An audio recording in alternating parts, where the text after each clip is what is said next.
All right. Welcome back to the Legends Comicast.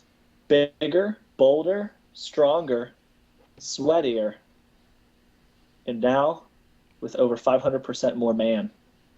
And 10% more flavor. Yeah. Well, hopefully not, Anyway, um, thank you guys for all your support. We have been doing this now for a couple months. It's pretty fun. We're digging it. We're enjoying that you guys are digging it. A lot of people are asking us questions. A lot of people are coming to us asking us what they should buy, what recommendations we have, what's good, what's bad, what should where do I start, where do I go? And that's what this is all about. I want to reemphasize something that I've been telling a lot of our sponsors and a lot of the different people that have been asking me about this. And the whole process here is about the whole podcast is about building a community, building a cohesive environment where everybody can enjoy comic books and we can all relax and hang out and talk about comic books and love them. Uh, and so far, it's going pretty good. So let me start by introducing our cast because I haven't introduced these guys in a while. We normally just assume that you guys know what's going on. But with me, I'm Nicholas Isolde, a guy who talks quite frequently the most. I got Mr. Garrett Gilmore on here, Beep beep. Jordan Roach, How's it going, you guys? and Christopher Waltz Bird. Hello, friends. Cool. So those are the four of us. So if you're new to the cast, awesome. Thank you for joining. Thank you for tuning in. We appreciate it. This week's uh, the Legends Comicast is brought to you again by Four Horsemen Comics. We are actually looking at getting a couple different sponsors going forward. We've reached out. We're going to have a couple people possibly doing some co-sponsorship in the future. So before we go into some of that stuff, I do want to mention that if you deep down inside are thinking to yourself, I have all this extra money and I don't know what to do with it. We have mentioned in the past, anything you donate to us comes back in the form of improving the cast and providing better prizes for everybody that's listening. So down at the bottom of the page, there is donate to Deadpool. If you click on that, give us $1, give us 50 cents. Anything helps out, but don't feel pressured. That's not what it's about. It's about just hanging out and having fun. We are willing to beg, though. Yeah. I mean, We're, Chris we're has stood desperate. by the side of the highway with signs telling people he is a Vietnam veteran. You're not. No, You're not, and you're not fooling I can't anybody. even spell Vietnam. I've never even been there. So, All right. So I also would like to recommend that you go to our YouTube page, check out the content that's on there, leave us messages, subscribe. That way, if you don't have time to listen to the whole hour-long video cast, you can just skip through all the parts that you don't care about and go to the parts that you do care about. Follow us on Twitter, follow us on Facebook. We'll appreciate it. We give stuff away all the time. This week's giveaway is a copy of Miracle Man #1, which we will be discussing later on in the show. But it's going to be pretty sweet. It's an acclaimed title that is being re-released by Marvel. So we're giving away one copy of that this week. All you have to do, ask us a good question later on in the show, and whoever's question we answer, that person is going to win a copy of Miracle Man. So it's going to be pretty sweet. We might even have a couple to give away. So, uh, last thing I will mention before we get into the topics for today is we have recently also started to do video reviews for comic books. I recently did one for Detective Comics 27. Check it out on YouTube, and I did it in about 15 minutes, so don't judge me.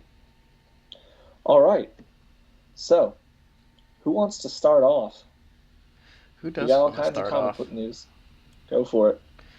Okay, well, the first thing that we have to talk about that everybody's been waiting for, super excited, Spider Man, the amazing Spider Man. Yes, we are talking about Spider Man again. Big Hmm. things are happening, or not so big things. if you're Nick and Jordan and hate it, but apparently Peter Parker is indeed coming back, and me and Chris are super stoked and super I, excited. I'm actually, so let me clarify. I'm super stoked that he's coming back, and I'll talk about this in a little while.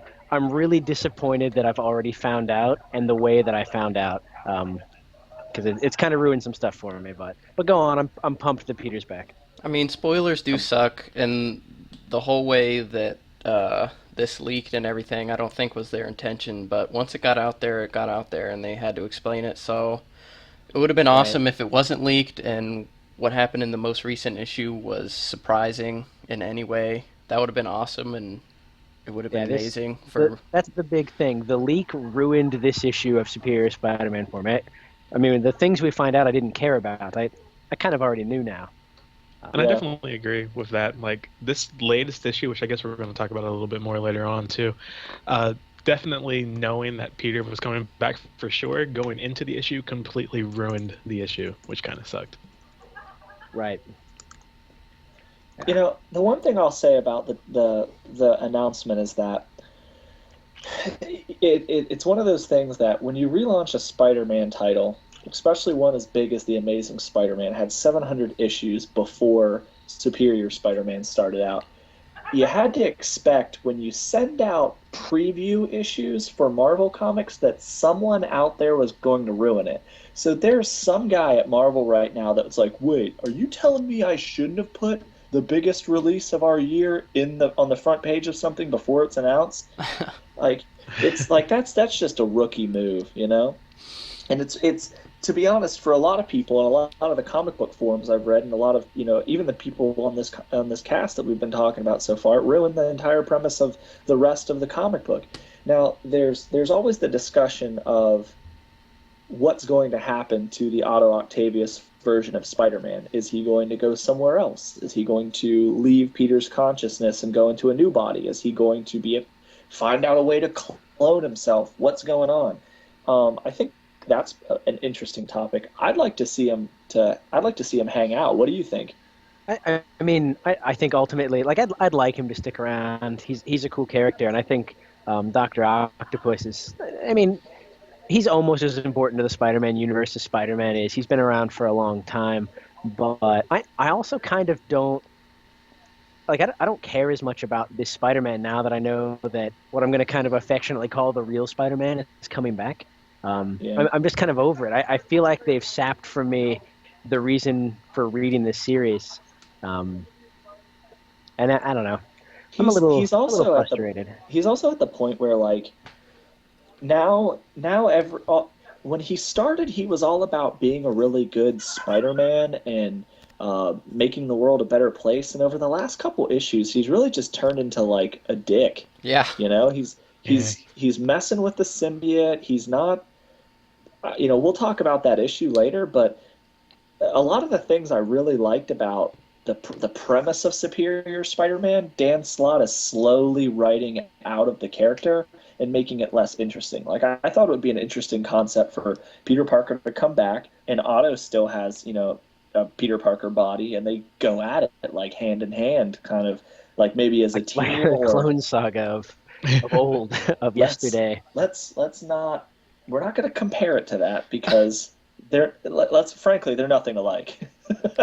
So do you guys think that when Peter comes back somehow he'll be in a different body, or that he'll get his actual Peter Parker body back? Because if that happens, then I think Otto's consciousness has to find a body somewhere. looking at that cover they released, I think he has to get the original back. Yeah, and from what happened in the latest issue, I'm pretty sure that he's going to get it back. His whole consciousness ripping out the symbiote from I guess his spoilers. body. He was like, "Oh, Garrett's I'm pretty good about that. gonna Yeah. get this Put back." a big old Okay, Marvel previews on us. okay, everybody, calm down. So if you haven't read it, don't worry about it. Marvel already spoiled everything for everybody. Okay, It's true. we know what is gonna happen. I didn't think it was a touchy issue. I'm just gonna read it page for page. Let me get it up real quick. I'm gonna bring it up. I'm still fairly torn. I'll say I like the fact that Peter Parker is returning, but I don't like the fact that They didn't really give Superior Spider-Man a significant amount of time to shine. I kind of liked the anti-hero approach they took to it, but if it's Dan Slott's prerogative to write him back and it's all part of his master plan, like he said it was, then he probably has something coming that's going to be pretty good. The last couple issues are coming up for Amazing Spider-Man, and the arc is going to be called Goblin Nation. We'll talk about the issue later on, but it's one of the books that we're going to review this week, which is crazy because we've already talked about it for 10 minutes, but we'll revisit it later. So if you're like, man, they really don't talk about Spider-Man enough, don't worry. We'll talk about it in a little bit. So the next topic we're going to make our way to is Miracle Man, #1. And this is going to be a little bit of a lofty introduction. And I want to apologize in advance. So Just I got to give you guys a little bit of knowledge on Miracle Man. What were you saying, Chris? nothing. I said just make it easy for us. Yeah. Well, solve for X. So Miracle Man is a comic book that has been around since a very, very, very long time. I think 1954 is when it first debuted. Um, he was originally a comic book character called Marvel Man, and through a series of lawsuits and disputes with literally everyone under the sun, a lot of these comic books never saw the light of day until 1982. In 1982, Alan Moore, who is most famous for The Watchmen, which was later adapted into a To be feature film fair, by and for Zack being a Snyder. raving lunatic, so Yeah, he's also a psychopath. Hope you're not listening, Alan. Um, but he resurrected the character and he brought him back in a British magazine called Warrior. Um, for a while, he ended up writing that for a number of issues. Basically, the premise of Miracle Man, for those of you who don't know anything about him, which is the vast majority of the non comic book, super nerd community, is that Miracle Man, as we're going to call him. You can't call him Marvel Man anymore, or they will throw you directly into jail. You have a character named Michael Moran, and he was in this newer version of what you're going to have. Michael Moran is a guy who has been plagued his whole life by like migraines and terrible nightmares of like a life that he really can't remember, and he tries remembering things, and every time he does, it makes him feel sick. And he's working as a freelance reporter, and he gets caught up in this like raid of an atomic power plant or something like that, and he sees I think it's in a mirror, he sees the word Komoda backwards, which is atomic, the word atomic, if you actually look at it, regularly. And he remembers that the word that he can't remember in any of his dreams is Komoda. And when he says that, it gives him all these superpowers that he forgot that he had, kind of like the character of the Century years later, who is the most convoluted character in comic books, but that's neither here nor there. So anywho, Miracle Man has all these powers. He has like all these insane powers, and he's supposed to be like, he has superhuman strength, and he can fly, and he can't get hurt by anything, and he can create force fields and energy blasts, and basically he's like a god type figure in these comic books. But what's really like famous about the comic book is the way that Alan Moore wrote him. He wrote this is like it's Marvel Man or Miracle Man is not a comic book that is light. It's a dark series. It deals with a lot of like grown up themes, but it's a cool book, and it was re-released by Marvel when they bought the properties here. So all they did is they took the book, they recolor, they actually, it was originally in black and white, so they took it, they colored it, and then they re-released it. And I have my copy here next to me, and it looks awesome. The art stands the test of time, and I'm excited to get my hands on it and actually start jumping into the character. I read it a number of years ago, and I can't remember much about it. It would make you seem like I know more about it, but I just don't remember all the story. So that being said, that very lofty intro that was like 4 minutes long, um, are you guys going to be reading this title? I know that some of you guys are already reading it. Um, Probably not, honestly. Um, Well, I why just, not, Chris? in all honesty, it's because it's a character that I don't identify with in any way, and I feel like, And see, I'm God, so that's why I don't have.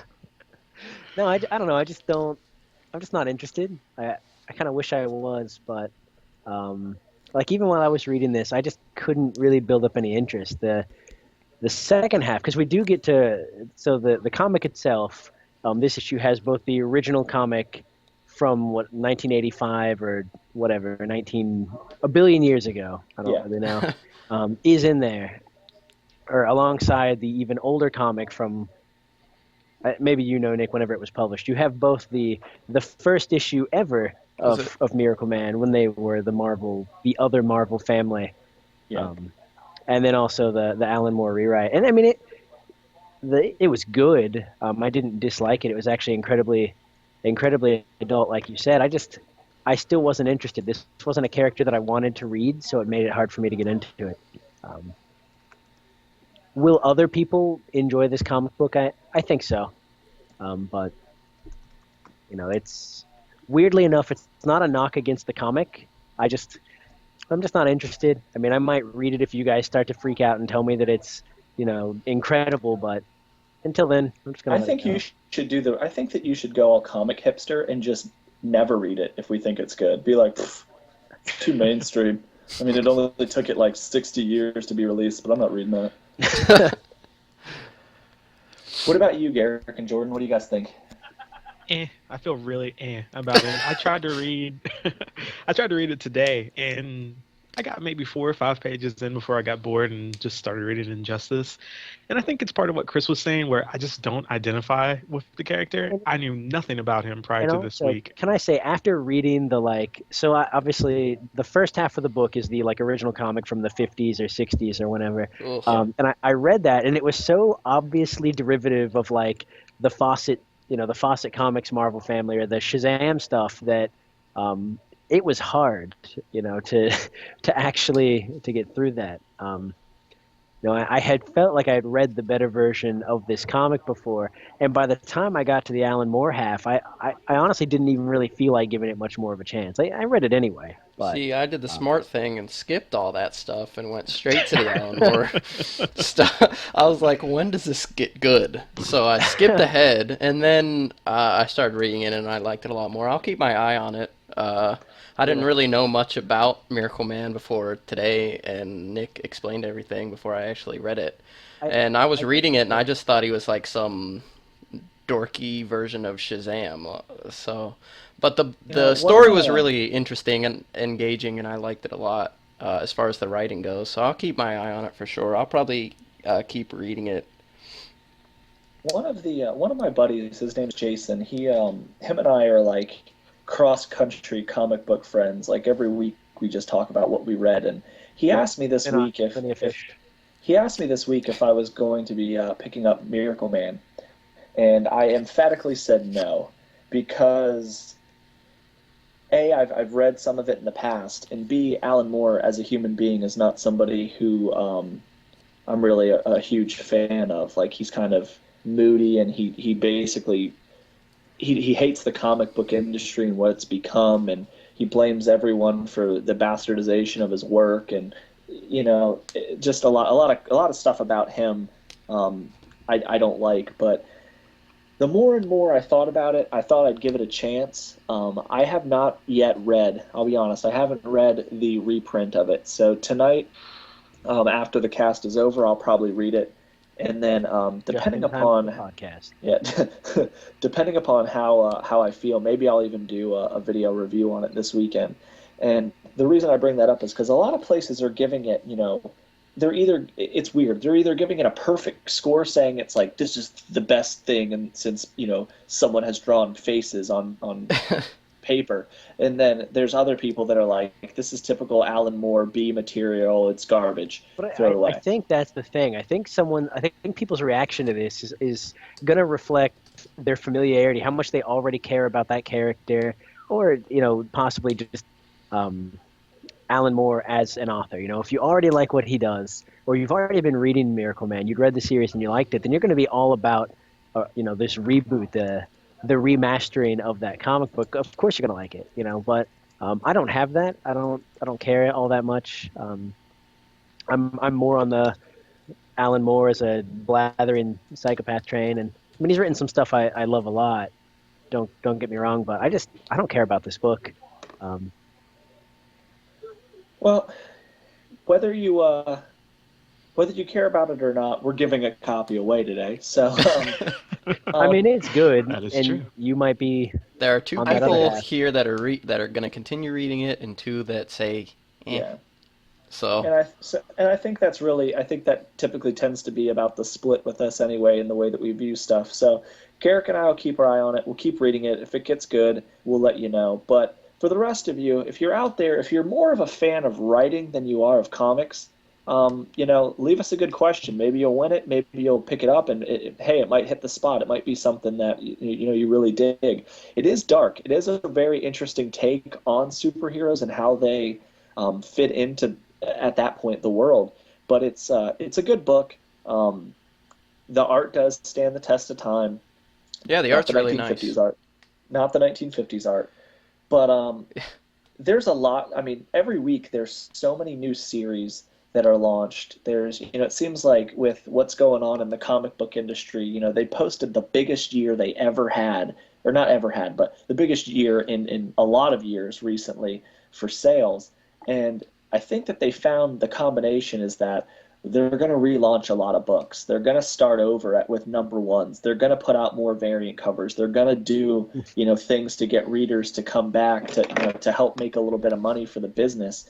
And ultimately, when you have characters like this, intellectual property that are maybe not relevant for right now, but in the grand scheme of taking a look at how comic books have evolved over the last 70 years, I think the Miracle Man property is a pretty important book to have in there, or at least to have be mentioned. Alan Moore's portion, not so But much the 19. there's no mention of that character being revitalized. Um, or anything like that. They're just kind of reprinting material that they already have access to or recently got access to um, I assume to make a profit I off don't of it. know how many Well, I people mean, are going to there's actually there's pick this tons. up. I mean, there's tons of stuff out there now that's only being that's only printed just to make a profit. For instance, Deadpool comic books. Um, but True that. it's Very it's true. it's But one of that those things character where still has like an incredibly active fan base. I I think you know, print Deadpool comics because you can throw his face on anything and yeah, people will buy it. that's true. They love that. They love Deadpool as a brand. Um, Well, I mean, it's one of those things where to each their own. Pick it up if you want to or not. It doesn't really. I mean, either way, it doesn't really matter. But unless you win tonight, at which point yeah, you pick it up no matter what.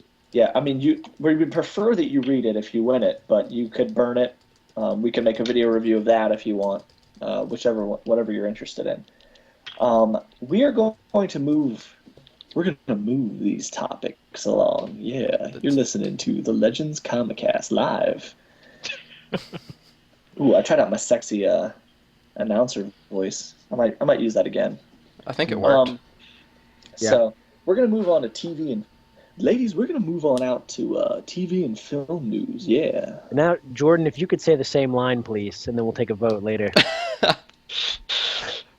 No, not right now. I don't have the voice right now. Uh-oh. A little bit later. I We'll save believe it for that's later. what I believe that's what you call a victory by forfeit. Yep, I think so. So we are going to be moving on to Ant-Man. So for those of you who are lucky enough to be watching us with a computer monitor, you can see the picture of Michael Douglas from such famous movies as The Game and Wall Street Money Never Sleeps has been cast as Hank Pym. What are our thoughts on this topic, gentlemen? I'm actually all about it. I don't know if you remember from last week. My only complaint about using Scott And Lang as there's always a Ant-Man. complaint with Chris Bird. No, it was my only. Well, there's always one, but this was my only one for this. Is that he had no connection to the character that defined him, which was Hank Pym. And this announcement has kind of shored up the only weakness I saw in this movie. I think it's awesome. Plus, I agree a with high caliber actor that they brought in is really, really good. I think it's going to bring more people into the stands. I Stands. think that Seats? the stands. We were all hoping They're that gonna it would watch it in be Dwayne stadiums. Johnson, but I think I I'm Michael most Douglas is a excited. solid backup. I'm most Michael excited Douglas that too. He's an Oscar, a multiple time Oscar winner. He's bringing a level. I love the fact that they're kind of doing a similar thing with Ant-Man that they did with Thor when they cast Anthony Hopkins as Odin. Like they're bringing in this insanely talented actor, and they're probably going to make him a very integral part of the script. I mean, he's gonna. I'm pumped. Michael Douglas is awesome, and Well, to have him involved in it with the character and an intellectual property like this is really cool. well, Sorry, Jordan. I know that you're there. I know that you're trying to talk, and I'm sorry I'm you're talking fine. over you. I was gonna say Hey, that I'm one more really thing, real quick. Good. I'm really excited that he's a part of it. I think I'm most excited because this kind of still leaves open the possibility that Hank Pym has something to do with Ultron, which I think is really important. I know that Whedon said in the past already that Hank Pym's not going to be the creator of Ultron, but that doesn't mean that some technology or something that he developed didn't lead to Ultron being created by whoever does do it. he could have worked with Tony Stark, and I think didn't Joss Whedon what he really said was that you don't need Hank Pym to create Ultron. Correct. True, yeah. I feel like he didn't actually confirm that there would be no Hank Pym. Um, so So he it'd can be cool if contribute. we get. Go I ahead. mean, That was it. He could contribute. in the comic books, Ultron is like, in my opinion, he's one of your he's like your ultimate badass. He has a body made of adamantium. He shoots lasers. He can fly. He has super strength. He has death beams. He's hyper intelligent. He can access any computer on the world. He builds replicas of himself. He stores his consciousness everywhere. He's like your ultimate like threat for the Avengers, and he's voiced by James Spader from Stargate. Is that exciting news for you, or is that the worst news for you? Pretty, I mean, I don't know. Anybody who knows me as the person knows I am a fan of the original Stargate and pretty much anything with Kurt Russell in it. So, James Spader, you're okay in my book. I'm pumped that you're going to be the voice of Ultron. All right. I agree. I also the other thing so whenever they originally had mentioned this the Michael Douglas thing, the director told us to go back and recall that when he had talked about wanting to have old Hank Pym in here, that he also wanted to have a flashback sequence to young Hank Pym. So we might see a third announcement about a third Ant-Man actor who plays the young Hank Pym. Well, I didn't want to bring it up, but I was cast as young Hank Pym. Yes. I actually have to grow a beard. It's going to be good. I guess I'd say expect more Ant-Man news soon-ish. I'd assume. Probably tomorrow. Actually, There's the some next set of Ant-Man news is coming right now. So, Michael Pena from such movies as I don't know what's that. What's it with End of Watch with Jake Gyllenhaal is actually in talks to be among the cast of Ant-Man. So I just kind of wanted to touch on this briefly because I like him as an actor. He usually plays a lot of comedy roles, but I haven't heard a whole lot about the role itself, but from what I have seen, it's something along the lines of like street tough Latino person, which is extremely derivative, but he could end up being, I think it would be cool to have, a little bit of comedic relief in a film like this might provide a little bit better, accessibilities to some of the viewers. I don't really know if he necessarily has the seriousness to be a villain or like something other than a comedic, role. But I think that paired with Paul Rudd would be a good choice because this is a funny guy. He makes me laugh in every movie I've seen him in. You guys have any thoughts? I don't think I've seen him in anything. Yeah, I don't know the guy. Get on Netflix. There's You don't tell me what to do. Netflix usually only has about 4 good movies on there at any given time.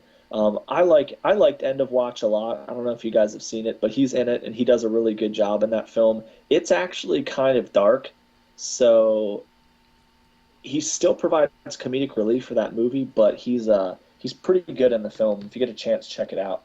And the last piece of news for Ant-Man is just going to be wrapping this up.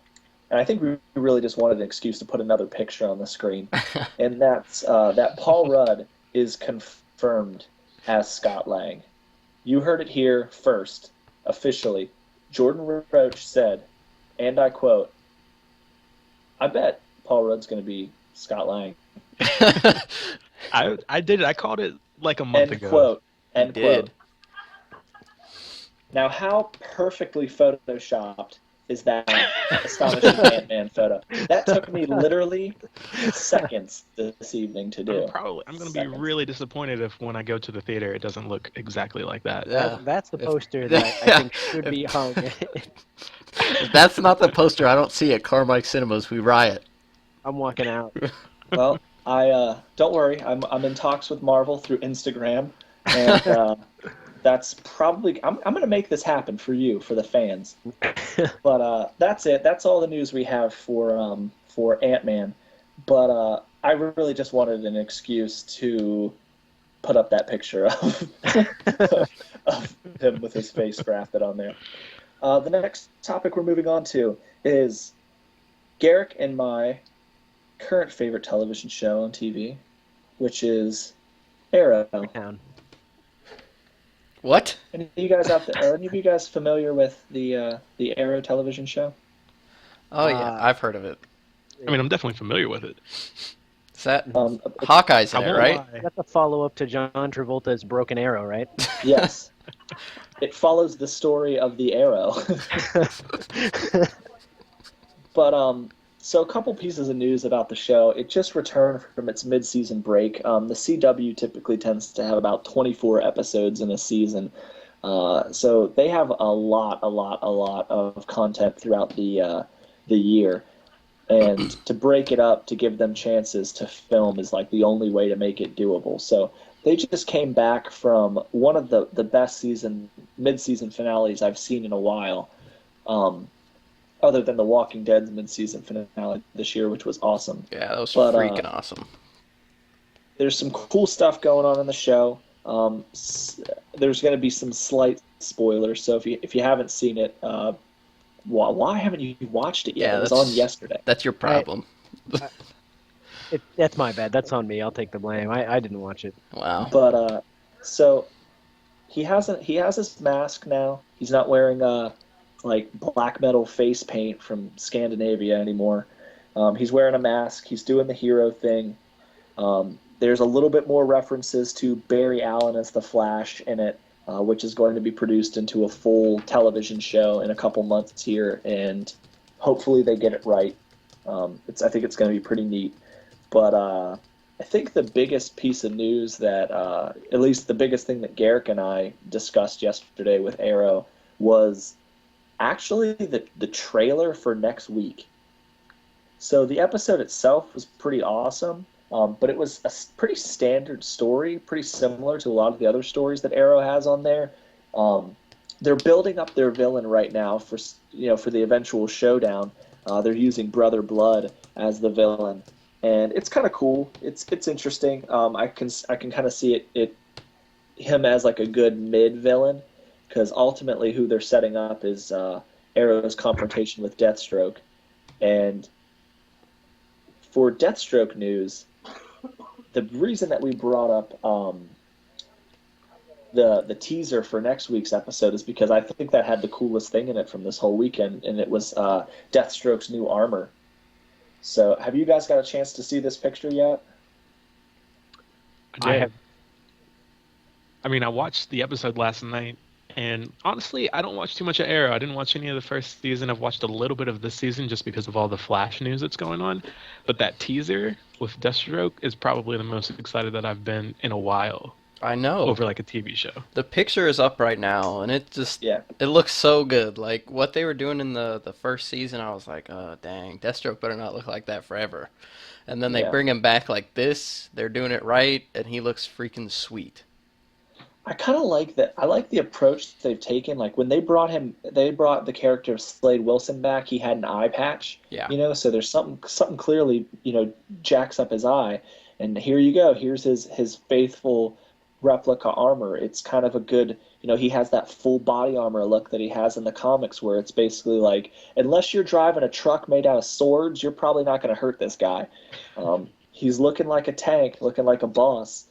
I'm pretty pumped for where the season goes. The action sequences have gotten awesome in the show. Even the CG is gotten for a television show on the CW. It's pretty good. Yeah, it's gotten a They lot they better had a since the couple, first season, for sure. yeah, they had a couple of atomic blasts and stuff like that that just looked sweet. Oliver shot a hand grenade out of in midair, and when it exploded, it looked pretty cool. You could tell it was CG, but it was still awesome.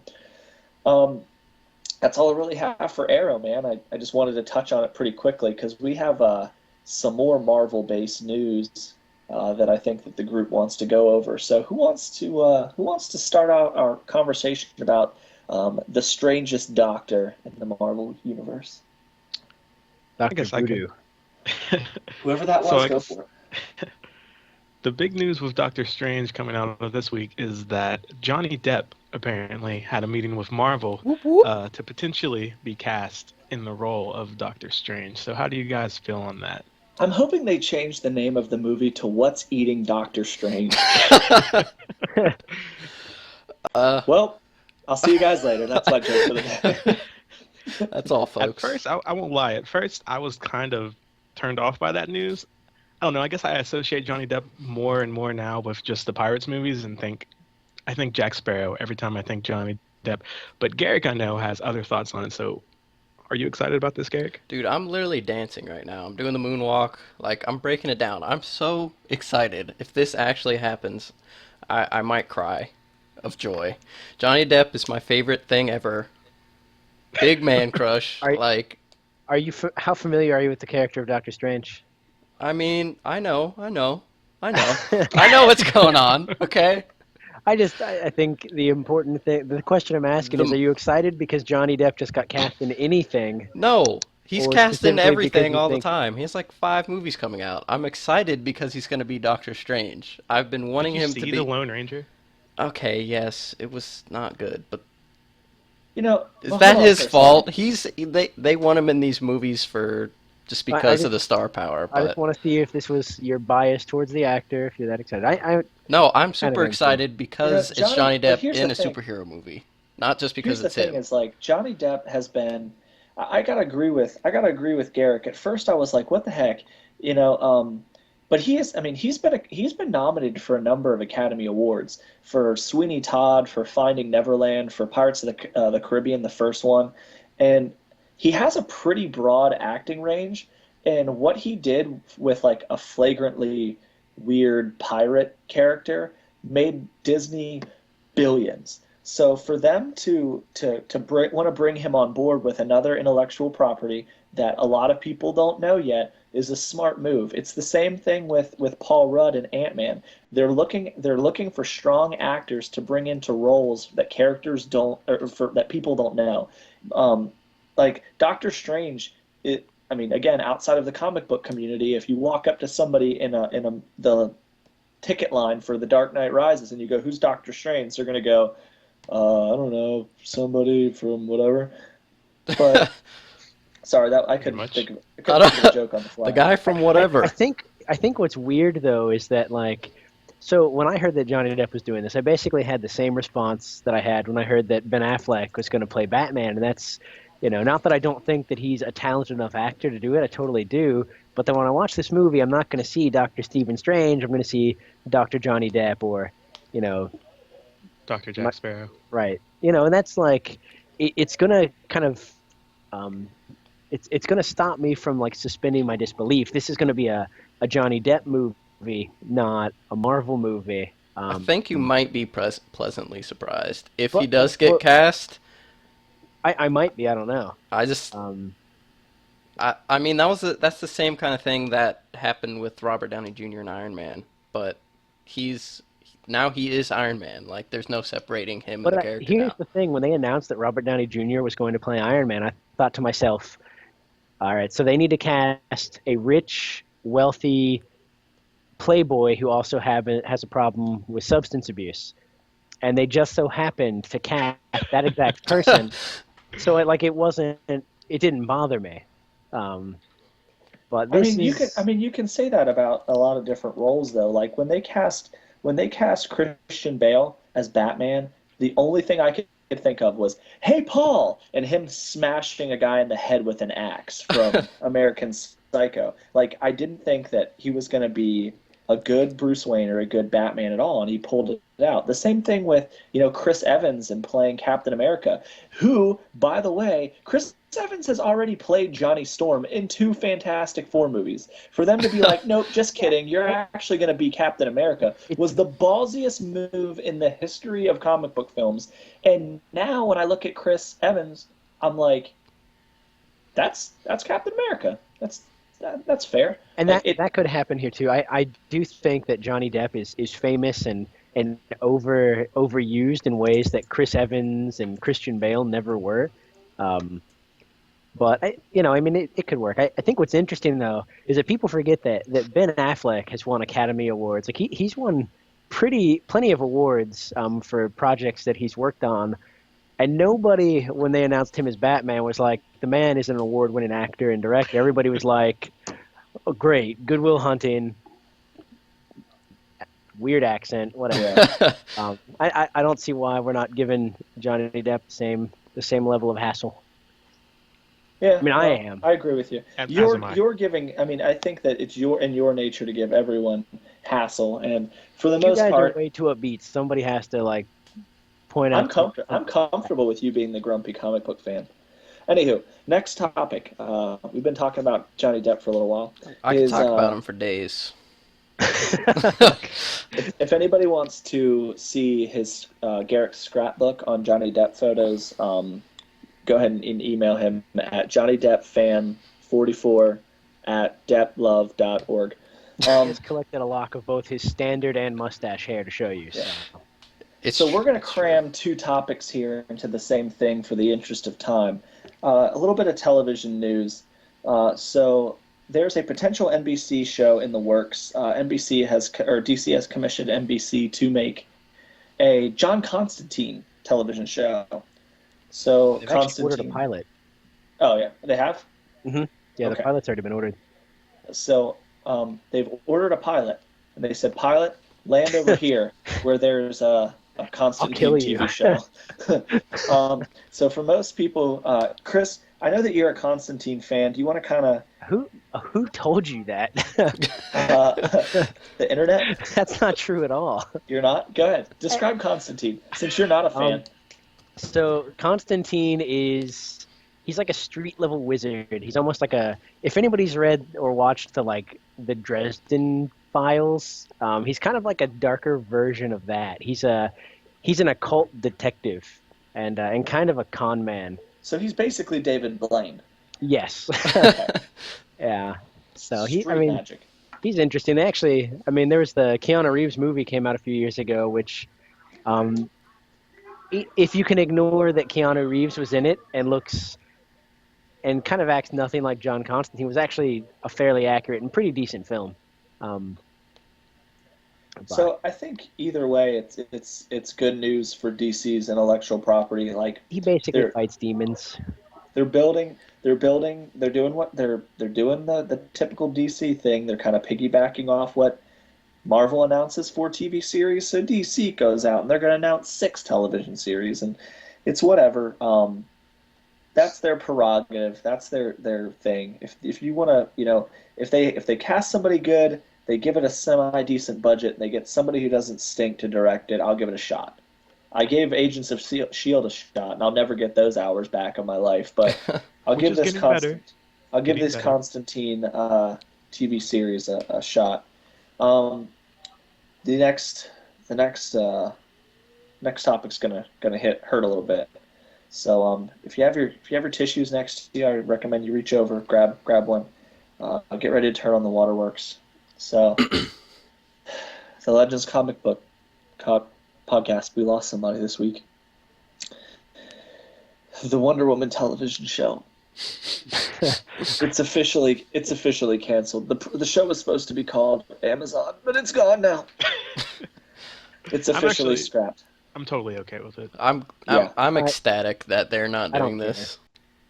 Is there Yeah. I think anybody on this podcast currently on of speaking capability or out there in cyber world who actually cares that this television show, based off what you're seeing on the screen or your personal preferences, do any of you care if this show is canceled? I uh, Wonder Woman. I mean, Like, I care one in of the those sense that pictures is appealing to me, if that's what you're asking. Other than that, not particularly. you yeah. know, there's just I just don't find I like the character of Wonder Woman. I think that she is by far the strongest female comic book character in history. She has a great premise, but everything I saw about this television show from the moment it was announced was garbage. You know, you they took they're just the same way I feel about what they're going to do with her character in Man of Steel. I think it's going to be terrible. I think you should go back to the drawing board. You make her a strong character that people can relate to, and you don't worry about whether or not a female comic book show will translate well to men. Like shows like Nikita and Alias and tons of other stuff have done well inside of that demographic, and they're like they're selling it. They've been selling Wonder Woman based off sex appeal. And if you read the comic book right now that's out, and if you know anything about the character, you'll know that she's pretty much nothing like a plastic Barbie doll. She's a warrior princess who basically wrecks shop at all times. She's fights Superman hand to hand and knocks him down and beats his ass a couple times. Like she's a cool character. She is a badass. Watch the again Netflix. Watch the Wonder Woman DC animated film. Pretty good. Um, Probably the best animated, or probably the best representation of the character in media, ever. So that's my thoughts on it. I kind of steamrolled and vented a little bit there, but does anybody else have anything else? I immediately, when I first heard of it, I was excited because I thought, oh, they're canceling the Wonder Woman TV series because Wonder Woman's now going to be in the movies, and maybe that means they don't want her in two places because they're eventually going to tie that Arrow universe into the overall movie universe. But it could mean the opposite too, though, that they want to keep their like cinematic and television universes set apart, so they don't want her in Very both. true. Very true. Yeah, I feel like it was a really good move to cancel this. Just because Wonder Woman being one of the big three alongside Batman and Superman deserves her own feature length film. I know she's agree with not you. gonna get one probably unless she does great things in the Batman Unless Jeff Superman Johns movie. writes her as a comic book character in the foreseeable future, she's not going to get a movie. Which Yeah. is ridiculous because even though I know that Garrick, you disagree, and Nick, you might too, but I think that the Wonder Woman book right now is easily one of the strongest books that DC's It New it 52 absolutely it had. absolutely is. It's And fantastic. it's absurd that the best comic book isn't getting a movie. Ignoring the character, whether or not she's female, I couldn't care. It's easily one of the best books, and that's the book that I think should get the movie. I mean, if you want to bring, and even from a financial standpoint, if you want to look at how much money sparkly Twilight vampire movies and just crap is making right now in the theaters.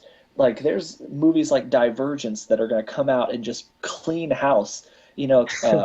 Catching Yeah. Fire and the Hunger Games are making billions across the board, and they all represent a female lead character. Like women want to go watch strong characters. How about the strongest comic book female of all time punching crap? Like, give her a good story. Like Jeff Johns, you're the creative director of DC. You're the liaison to the film and television world. Stop pushing intellectual properties on us that we don't care about, and give us a Wonder Woman movie. Like that's what people want. People want that movie. And I mean, if you ever look at forums and threads, and the comic book community wants that. So make it happen. If you're listening, which you probably aren't, but you He should is. be, Jeff He Johns, definitely make is. this happen, or I will probably still buy your stuff, but I will not be happy about it. Um, Next on the list, we're moving back into the world of actual comic books. We're going to do some comic book reviews for you. Not so much reviews as Garrick will spoil the I'm gonna entire spoil plots of all of everything. his These are books. these are comic book spoil time. That's what I But call it. we are going to discuss two books today: Superior Spider-Man and Injustice Year Two, number one. So the Superior Spider-Man 25, Injustice Year Two, number one. So the first book, Superior Spider-Man 25, we touched on it a little bit earlier. I'm going to take a quick break from talking, and I want to hear your guys' thoughts on it. I mean, it was a great issue, ruined by the fact that I already knew Peter Parker was coming back, but overall, still an amazing issue. That's like that would be my entire review. This is Yeah. an issue that loses almost everything meaningful about it in the face of Marvel leaking that Peter Parker's coming back. Before the Um, leak, it's like an 8 for me out of 10. It was a really good issue. I would have been that super surprised and excited, but post leak, it's like a 2. Like the biggest plot point of the issue was I already knew was going to happen, so I was just yeah, kind of like, why did I read this? that leak stripped everything important from this issue. So I don't know. It actually hurt. I didn't care. You still there? Yeah. Okay, sorry. For some reason, you cut out there. Um, with this issue, I I'll tell you that the thing with me is I made it very clear that I've really dug Superior Spider-Man since the beginning. I love I'm a bigger fan of art in comic books at times than I am of story, and I've really liked the art. You know, in this past issue, they have Venom, Superior Venom, just pounding on the Avengers and talking smack to him the whole time. But even the art didn't save this issue. It, for me at least, it felt like even with the reveal being spoiled for me by the entire internet community this week, even if it wasn't for that, I still don't know if this book would have hit me that hard because it felt like they were building up and building up and building up, and then it was like a bottle rocket. It was like all build up and then nothing. Um, they fought for like 4 or 5 pages, but the vast majority of the issue was different members of the Goblin Nation talking to each other about shit that's going to happen in the next 2 or 3, issues. That's cool and all, but like people are buying this book because Superior Venom's on the cover, and they want to see him pound on people and be evil and do evil stuff. I think the big part for me that would have been awesome. I feel like there's the one frame where you see Peter's ghost hands come in and start pulling like the symbiote off of his body, I guess. I think that part for me really would have hit home had I not already known that Peter was coming back. I would have been like, I, oh, he's still around. This is right. crazy. Same. Yeah. Actually, so here's something on that. So one of the things that disappointed me most this entire time, we find out that Peter Parker is going to come back, and that's fine. So when that journey back starts to happen, I'm freaking disappointed, especially with all the like crappy stuff that Otto's been doing in his body for like months now, that he was never really gone or defeated. He's just been hanging out the entire time watching this happen. And Slain low, yeah. I feel like Peter Parker wouldn't have done that. Well, I mean, keep in mind he's already been. I kind of like to think of it as like Doctor Manhattan and the Watchman is like he's learning to Watchmen. construct himself and gain enough power to like take his body back. And I think if he does it, the way that Dan Slott's trying to write is that if he does it too soon, Otto will just wipe him away and he'll have to start from scratch again, or maybe he'll even delete him the full way this time. But I get, yeah, it feels like a cop out. I know It feels rushed. I feel the same way. I feel like somebody was like they had a board meeting. They were like, "Hey Dan, we know the comic's selling really well, but people are really pissed. You might as well bring Peter back." Like, okay, I'll whip something together. And you have to think like they did so whenever the Superior Spider-Man thing first started, we all knew immediately that Peter Parker was coming back. It was obvious. And then they have that big showdown in Parker's like consciousness, and Peter Parker loses, and we knew he was going to win, and then he loses, and we just assumed that he'd come back in the next issue. That wasn't the end, but it was the end. And Dan Slott told us every time he was interviewed that was the end. Peter Parker was gone. I'm sorry. And then in this issue, or a few days ago, or about a week ago, they leaked that he's coming back. All right, fine. But we still don't know how. And we'd spent forever now telling ourselves he'd come back and trying to come up with these crazy, elaborate ways that they could write him back into the story. And they used nothing half as clever as what any old guy on a comic book form had come up with. They just decided, nah, he was there the whole time. Yeah. Yeah. You know, and it just like, what did I even bother thinking about this for? I feel so much like they're just rushing Peter back because they want Peter to be Spider-Man again in time for the movie. Yeah. Which is possible, but you have to remember that movie's owned. Those rights are owned by Sony, not Marvel. So Marvel's, I feel like, I mean, maybe they do make a significant profit off of it. I don't know, but Yeah. They do. Marvel Studios doesn't, but it's weird. I don't think Disney does, but there's some back end something there. Yeah, they make some money off it somewhere. All right, so do we want to give this a numerical rating of any kind, or do we just want to rank I it don't. Eddie I Brock mean, with '90s mullet? I'd give it a 4 if I were gonna give it anything. 4 out of what? 4 out of 10? 10. 10? Yeah, 4 out of So standard 10. collectively, are we giving it a 4 out of 10? I'm No. not. Nah, I think the I would book give is it. better than that. I just I think would it's if it wasn't spoiled for me. So Let's give let's it. imagine I let's and now wasn't give you it know spoiled. the fair. impact you have on everyone who listens to this podcast. I'm Gary. sure. All 6 of those people might not pick up. So, anywho, I think we can give it. I think a safe rating for this comic would be about a 7. It was still good art. It was a little rushed. There were some cool moments that I don't think should. I don't think the spoils of it should. The score of the comic should be based off the fact that it was spoiled for us. But it was. But I think that it's a good issue. It could have been better, and the ultimate reveal wasn't as good as I think the collective comic book universe would have liked it to be. That's basically what I'd say. It's not a bad issue. It's pretty good, but its relevance is totally lost in the face of the leak that Peter Parker's coming back. So you heard it here, folks. We're giving it a 4 or a 7, depending on which half of the comic cast you're friends with more. So the next title that we're going to be reviewing today is Injustice Year 2. And this is actually written by Tom Taylor, and the art is by Bruno Redondo. So it is, in my opinion, it was the much better book of this week. What do you guys think? So I'd mentioned this to Garrick earlier before we all got on here. So as some of you might know, I'm a little salty about the entire existence of DC's New 52. Like I'm not really all about pretty much anything that they're writing right now. The exception to that rule is the Injustice comic, which I'd actually talked to a friend of mine about earlier this week. This is really the only comic the DC puts out that I actually regularly look forward to reading. It's legitimately good, and surprisingly so. The art's not always super consistent, but the writing is solid and surprisingly so. I agree with you.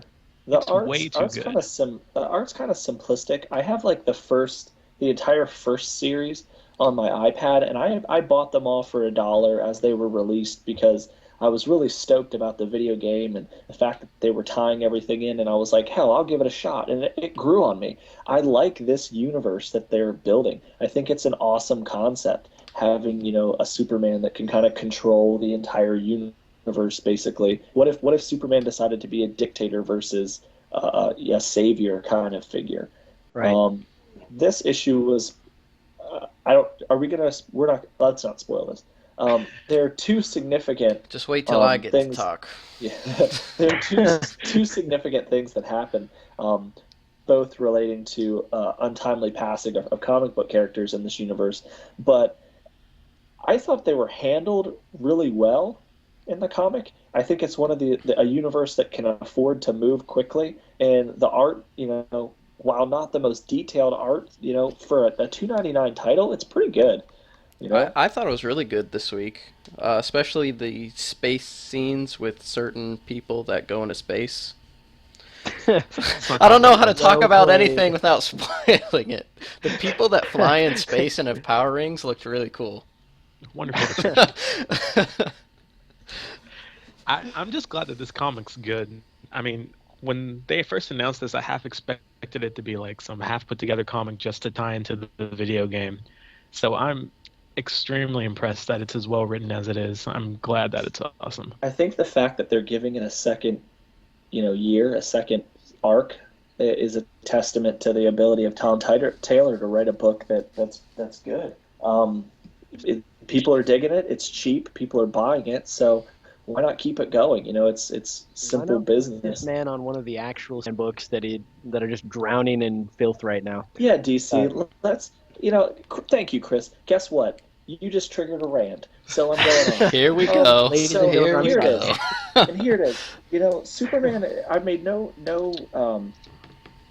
Everyone who knows me knows that Superman is my favorite comic book character. He is the end all be all. He's the first comic book hero. He's the last comic book hero, in my opinion. Everything in the DC universe is basically the equivalent of, well, let's just wait until Superman gets here because he is the strongest. He's the best. Like he stands for everything that's right in the world. And when you have an intellectual property like Superman, and you put a comic book writer on it, and it consistently for 27 issues receives garbage review after garbage review after garbage review, someone needs to eventually take a step in the right direction.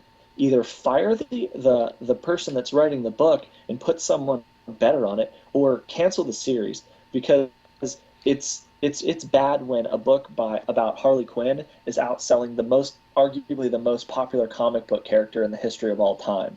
Like Superman deserves to have a writer on there that's A-list. And right now he has Scott Snyder, or not, I'm sorry, he does have Scott Snyder in Superman Unchained, which is an awesome title. But the main two Superman books, Superman is written by Scott Lobdell, and it's garbage. It's unworthy of. I don't read it. I don't buy it anymore. And Action Comics, who for the first, I mean, it was written by Grant Morrison, and that run was cool if you're into Grant Morrison, which I'm not. But there's really only been a handful of issues of that comic book, Action Comics, since they re-released it, that are accessible to anybody. Because the Grant Morrison run got bad reviews because it's insanely difficult to follow unless you have a physics degree, and True. and then it was plagued by the fact that it couldn't hold a writer down because DC was editing the property so much that no one wanted to stay on the book. So now Greg Peck is on there and he's producing decent comics, but who knows how long he's going to be producing that book at all. Like put somebody good on there. Hire somebody that you know can do a good job and give the fans, give the headline book, the flagship title, an A-list writer, and they're not getting it right now. Sorry, I'm done and rant. I You're good. agree with you, except for Yeah. one little thing. Right now in the New 52, Superman, in my opinion, is the flagship guy for DC. But right now they're just stressing so much on Batman. I think he's getting all the good stuff, and they're just kind of leaving Superman in the wayside, which kind of sucks. But that's just how it is. Semi timeout. Considering the 47 of the 52 books that Batman either starred in or was a major player in, at what point That's what did I'm you saying. think that Superman Yeah. might be their flagship character? They are Well, I all mean, about pre New milking money from that 52, Dark Knight everybody miniseries. knows Superman. Real quick, I want to butt in, but then we can totally get back to this because I like this topic. Anybody who's listening right now, post a question if you want to ask us something. We're gonna go ahead and answer a couple questions here if you guys have anything for us. I think that's something that'll be fun just to incorporate into the show. But back to how much I hate what's going on with Superman. Um, it's it's they just did this whole thing for his 75th birthday where Man of Steel was released, but they didn't do anything else with it other than make some T-shirts and some random crap. They didn't celebrate the character at all. They just changed his logo. They put him out a movie that was not super great, in my opinion. They they launched one new book written by Scott Snyder, but they didn't get rid of Scott Lobdell and they didn't get rid of the terrible Action Comics that's out there. Um, do we still need to talk about uh, Superman, or do you guys want to just take questions? Um, Well, being that there's no questions yet, We can still talk about Superman for as long as we want to. I Brandon Barber, you ask us questions all the time, and I know you're watching right now. We need to see a question from you live. we It's need to see a time. question from somebody live. And while we're any waiting on questions, we can announce last week's winner of Dry Oh, cool. Spell, courtesy of the Legends Comicast, Brandon Barber. Hey, you won Dry Spell. Come on down. But no, All next right. time I see you, I'll give it to you, or sometime. You'll get it eventually. So one of the people that's on here asks, I actually, I can't wait to see the asking questions picture because I like that picture too. But one of the persons, there's two questions, and there's going to be the two questions that we ask. Um, the first one that we'll cover is, speaking of the universe that we're talking about, um, what should justify a reboot of an entire universe in I comic books? I don't. Here's the thing: when a universe, or when a comic series or its universe is failing because it's losing or bleeding its readership, like no one reads it anymore, no one's attached, no one's invested, nobody cares. Then I think at that point you can reboot or relaunch a series, which I don't believe was happening with DC's universe, and it's not what they had in mind whenever they rebooted. But I think those are the reasons that you reboot a series. When it no longer works and no one cares about your characters anymore, Yeah, it's probably time to relaunch. Jeff Johns has announced that after Forever Evil, the DC universe will be completely changed again, and he just kind of changed it 2 years ago at the end of Flashpoint. So I think it's interesting to see that they're already going to change the status quo. And Marvel has been doing this thing with their titles where they take more of a manga approach, where after a certain amount of story arcs, they just completely refresh the entire series. They're doing it with Daredevil. They're doing it with Avengers. They've done it with tons and tons of different properties. And Right. But I think I it's think important to notice, let me interrupt for a second, that when Marvel, I think you used the right word, Marvel refreshes their series. They don't change your investment with a character. They don't alter yeah, the character in a way that makes you have to basically start over. They refresh, they rejuvenate the character. They make him more readable for modern readers. But they don't change anything insane.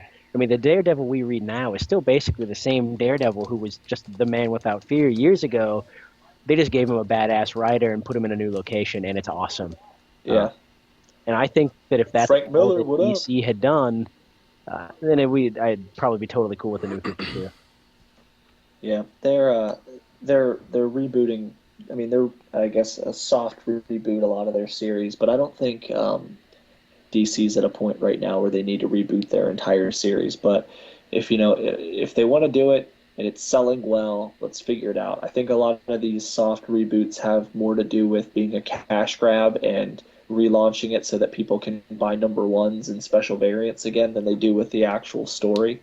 But if that's DC and Marvel and Marvel's prerogative, that's fine.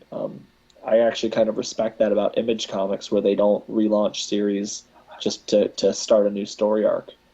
Right. Next question. Um, this one is from I believe his name is Taylor. Is what character isn't an injustice that you think should be in it and why? I'm assuming you mean the video game, so I'm going to start with the video game. I think the Gilbert Godfrey version of Oh Mr. God. Mix's picture should be an injustice. Here we go. You're done. Prior Ladies to and that, gentlemen, this prior to that DLC, I would have said Martian Manhunter, but they have relieved that issue, so that's no longer relevant. We could also talk about characters that look stupid, like Zod in Injustice. I don't know why he's a bald chemistry major in Injustice. chemistry major who has a light fantasy novel too, if you want to read that sometime.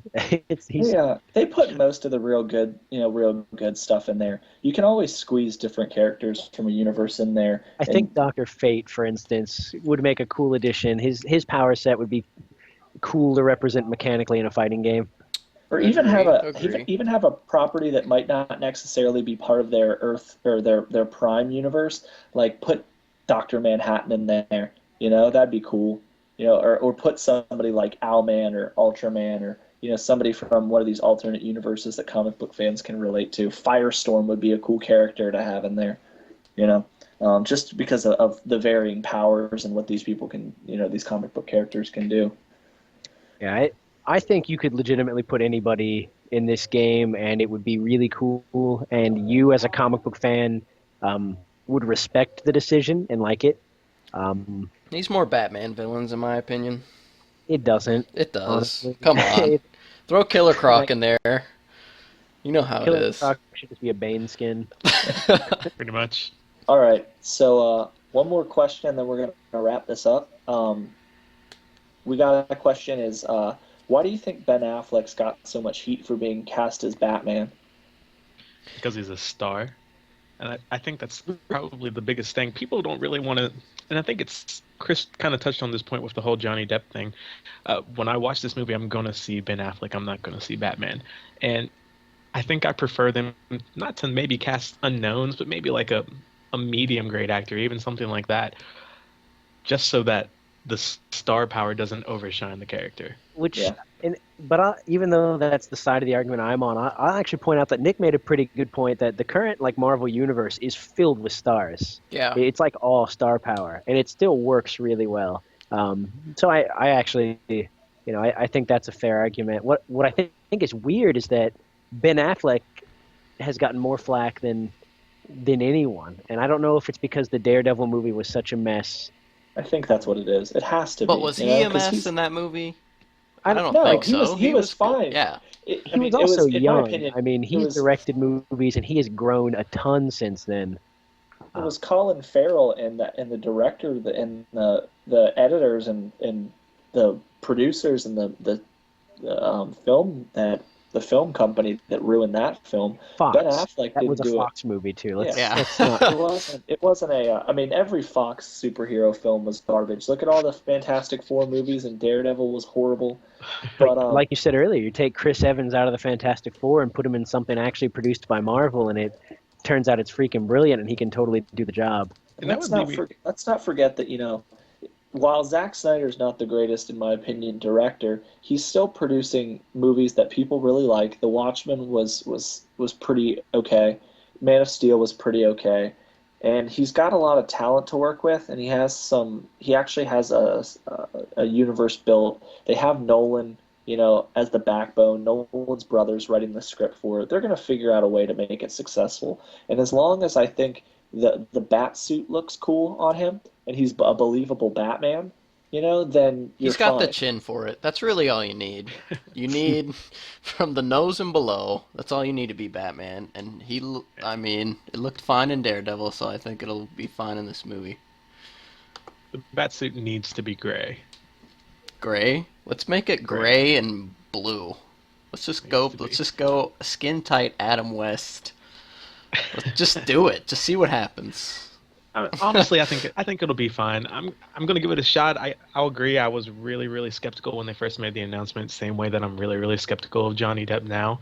But I think he'll do a good job. At the end of the day, Ben Affleck is an amazing actor. Like we said, he's won multiple awards. I think it'll turn out. All right, cool. Okay, well, so we ran a little bit over our time that we expected to go, but it was worth it. We got to answer a couple questions. We got to make some jokes and have a good time. Actually, I think I just want to point this out because it happened in our chat that the Taylor I think it's Taylor Suicide Saint said it right that sometimes you should be blaming the writing and not the actor. I agree with you. When stuff screws up, and that's basically what we're saying here. I mean, that's Screen Lantern movie in a nutshell. Yes. All right. Well, so that brings another episode of the Legends Comicast to a close. Thank you guys for supporting us. It seems to be a lot of the same people here every week, so thank you guys for tuning in. We appreciate your guys' support. Invite friends. We're going to do our best to get more and more people on here and get it more interactive. If you feel the need, if you have all this extra money that's burning a hole in your pocket, we have the donate for Deadpool button at the bottom. Invite people to watch the show. Send messages. Get word of mouth going. Post stuff on comic book forums. We would appreciate it. Remember to comment to our videos to win prizes. This week's prize again is Miracle Man #1. It is a very controversial title according to our cast. Half of it likes it, half of it hates it, like everything else. But last but not least, said it before, I'll say it again. Thank you guys for all the support. Um, this is the highlight of my week. I know that these guys are all pumped about it. You know, we talk about it where it's something we're passionate about. We like the community that's being built. We like the fact that people are, pumped and asking for recommendations. So keep it up, and we'll try to continue to deliver the best show that we possibly can. So thank you guys again. Thanks for your support. That's it for us. And support your local comic book store.